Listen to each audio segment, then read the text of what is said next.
Greetings, and welcome to my channel. I'm Mrs. Motivational, and today we embark on a journey into the timeless wisdom of Stoicism. Our vehicle? 10 potent quotes, serving as guideposts on the path to a more resilient, tranquil, and ultimately fulfilling life. Now you might ask, why Stoicism? In an age of relentless change and often overwhelming complexity, the Stoic philosophers offer us a framework for navigating the world with strength and grace. Their insights, forged in the crucible of human experience, remain as relevant today as they were centuries ago. Over the next few minutes, we'll delve into these quotes, unpacking their meaning and exploring their practical applications in our modern lives. Remember, the Stoics weren't advocating for an emotionless existence. Rather, they sought to equip us with the tools to master our minds and emotions, enabling us to meet life's challenges with fortitude and wisdom. Our first quote comes from the Roman emperor and Stoic philosopher Marcus Aurelius, who reminds us, "You have power over your mind, not outside events. Realize this, and you will find strength." In essence, this quote encapsulates the very essence of Stoic thought, the power of our own perception. Consider for a moment the chaotic nature of the world around us.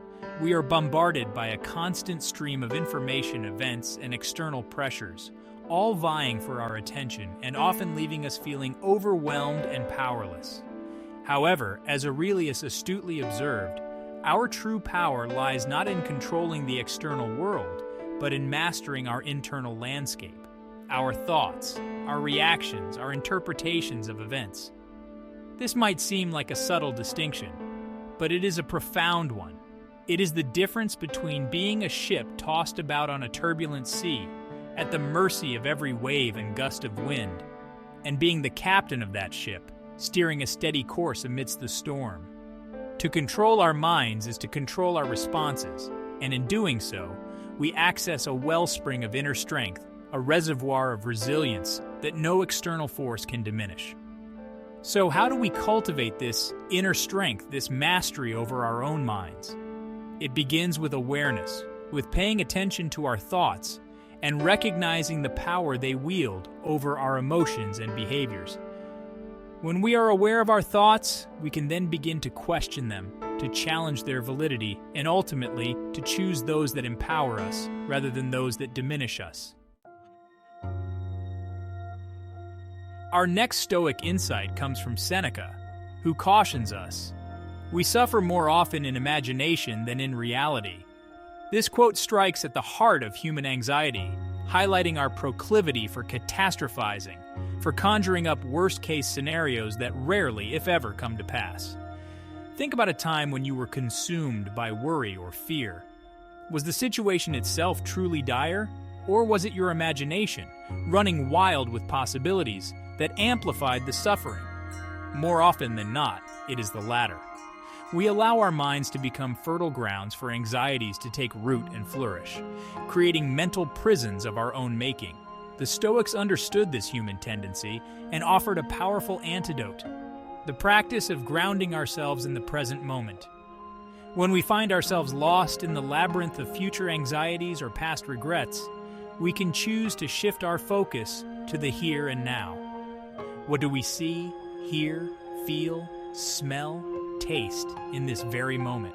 By anchoring ourselves in sensory experience, we disrupt the cycle of runaway imagination and regain a sense of perspective. This is not to say that we should deny or suppress our emotions. Rather, it is about recognizing when our thoughts are leading us astray, when our imaginations are creating unnecessary suffering. By cultivating a practice of mindfulness, of bringing our attention back to the present, we can begin to disentangle ourselves from the tyranny of our own thoughts and experience a greater sense of peace. This Stoic principle urges us to move beyond endless contemplation and into the realm of action. Waste no more time arguing what a good man should be. Be one. These words, attributed to the former slave and Stoic philosopher Epictetus, are a call to arms against procrastination and moral equivocation. How often do we find ourselves caught in the trap of overthinking, of endlessly debating the merits of different actions without ever taking a decisive step. We can easily become paralyzed by analysis, by the fear of making the wrong choice. However, as Epictetus reminds us, true virtue lies not in theoretical musings, but in embodied action. The path to becoming a good person, a virtuous person, is paved with countless small acts of integrity, of kindness, of courage. It is in the everyday choices that we make, the words we speak, the way we treat others, that our true character is revealed. So instead of getting bogged down in abstract definitions of goodness, let us focus on the tangible, the actionable. What is one small act of integrity, of kindness, of courage that you can take today? It might be speaking up for what you believe in, offering a helping hand to someone in need, or simply choosing honesty over deceit. Remember, every act, no matter how seemingly insignificant, contributes to the formation of our character, to the embodiment of our values. Our journey through Stoic wisdom brings us now to a contemplation of mortality. Seneca, in his characteristically stark prose, reminds us, "He who fears death will never do anything worthy of a man who is alive." This statement, while seemingly morbid, is in actuality a powerful call to embrace life fully, to live with a sense of urgency and purpose. The fear of death, the Stoics argued, is a shackle that binds us to a life of mediocrity and regret. When we are consumed by the fear of our own mortality, we become risk-averse, unwilling to step outside our comfort zones, to pursue our passions, to live with authenticity and boldness. We cling to the familiar, the safe, the predictable, sacrificing the possibility of a truly meaningful existence. However, when we confront our mortality, when we accept the finite nature of our time on this earth, a curious thing happens. We are liberated. The fear that once held us back begins to dissipate, replaced by a fierce determination to make the most of the precious time we have been given. This does not mean that we should live recklessly or disregard the importance of responsibility. Rather, it is a call to live intentionally, to align our actions with our values, to pursue those endeavors that ignite our souls, even in the face of uncertainty and the inevitability of our own demise.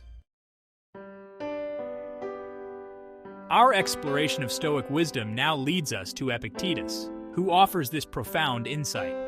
It is not events that disturb people, it is their judgments concerning them. This statement goes to the very heart of our emotional lives, revealing the crucial role that our interpretations play in shaping our experiences.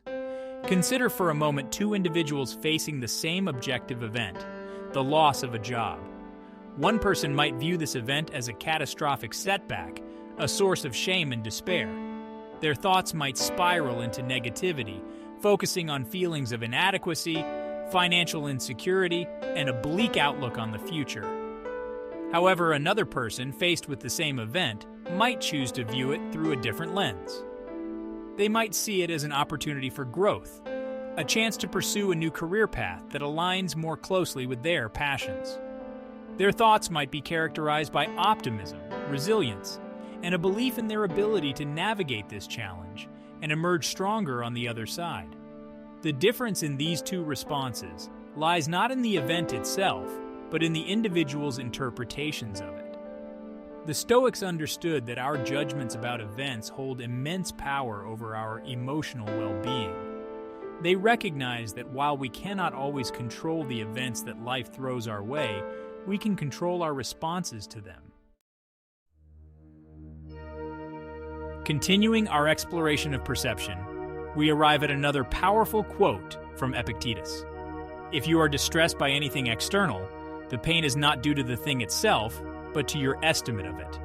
This statement echoes the previous quote, further emphasizing the role of our own minds in creating suffering. Often we fall into the trap of believing that our pain is caused by external circumstances, a difficult relationship, a financial setback, a physical ailment. We become attached to the narrative that we are victims of circumstance, powerless to change our situation or alleviate our suffering. However, as Epictetus astutely observed, Our pain is not inherently caused by these external factors, but rather by our interpretation of them. It is the meaning that we ascribe to these events, the stories we tell ourselves about them, that gives rise to our suffering. This is not to say that difficult emotions are not real or valid. Rather, it is an invitation to examine the thoughts and beliefs that fuel our suffering.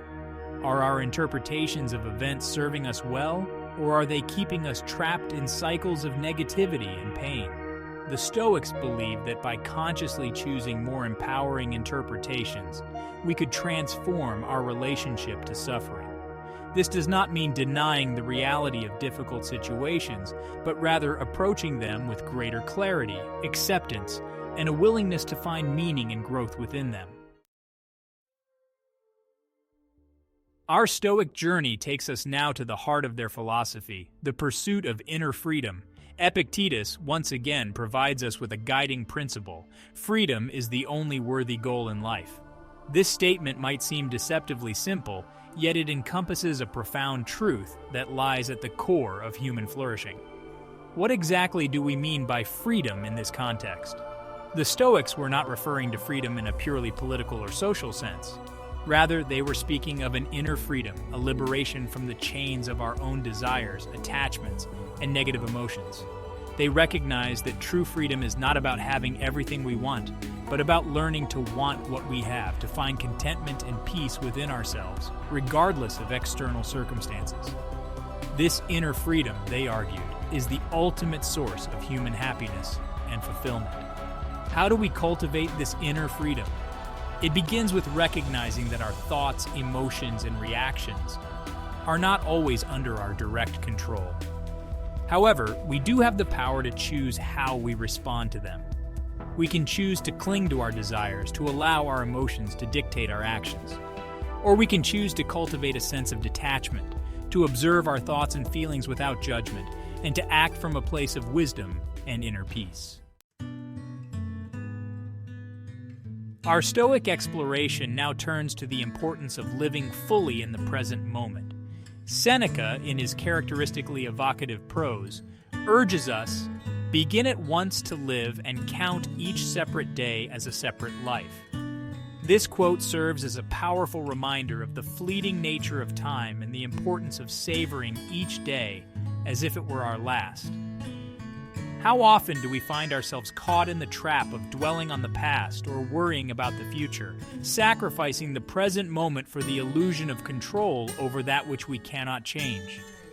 We postpone our happiness, our joy, our sense of fulfillment, believing that it lies somewhere in the future, in the attainment of some external goal or circumstance.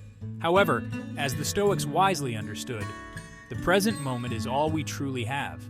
The past is gone, the future is uncertain, and it is only in the here and now that life can be truly lived. This is not to say that we should disregard the past or fail to plan for the future. Rather, it is about recognizing that true fulfillment comes from embracing the present moment, from finding joy and gratitude in the simple act of being alive. So, how do we cultivate this practice of living in the present? It begins with a conscious effort to bring our attention to the here and now. When we find our minds wandering into the past or future, we can gently guide them back to the present, focusing on our breath, our senses, the simple yet profound experience of being alive in this very moment.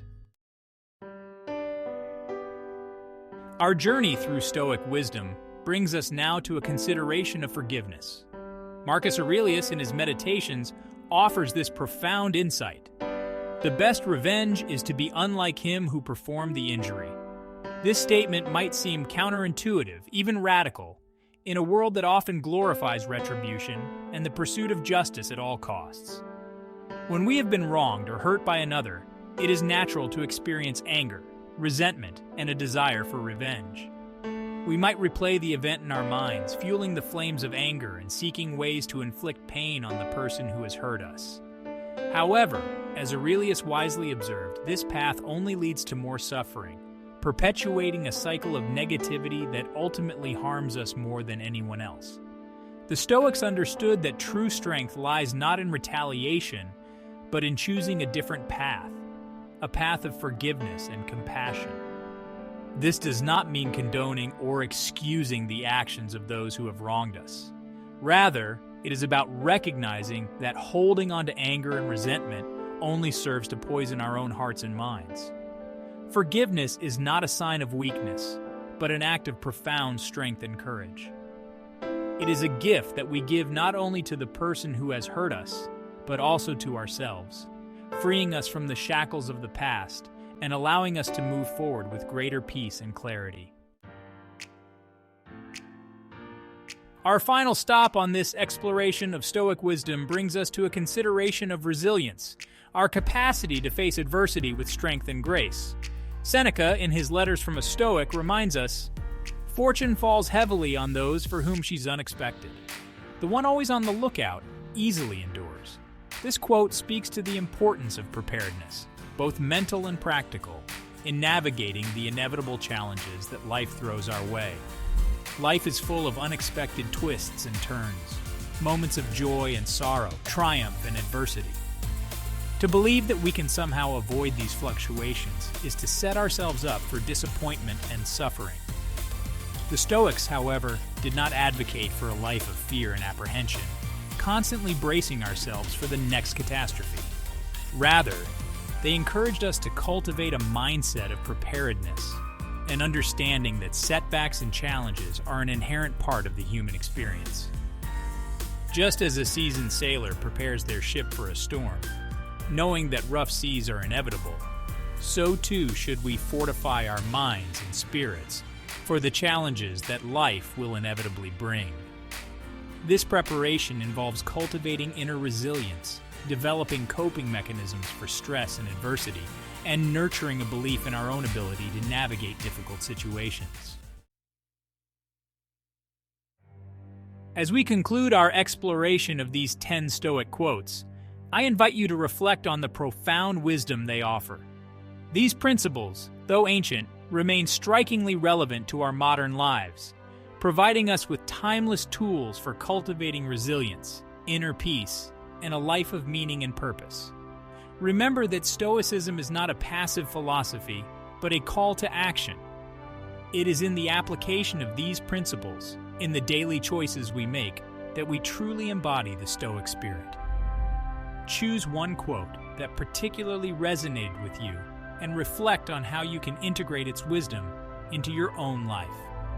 If you found this exploration of Stoic wisdom valuable, please like this video and subscribe to my channel for more content on personal development, philosophy, and living a more fulfilling life. And remember, as Marcus Aurelius reminded us, you have power over your mind, not outside events. Realize this, and you will find strength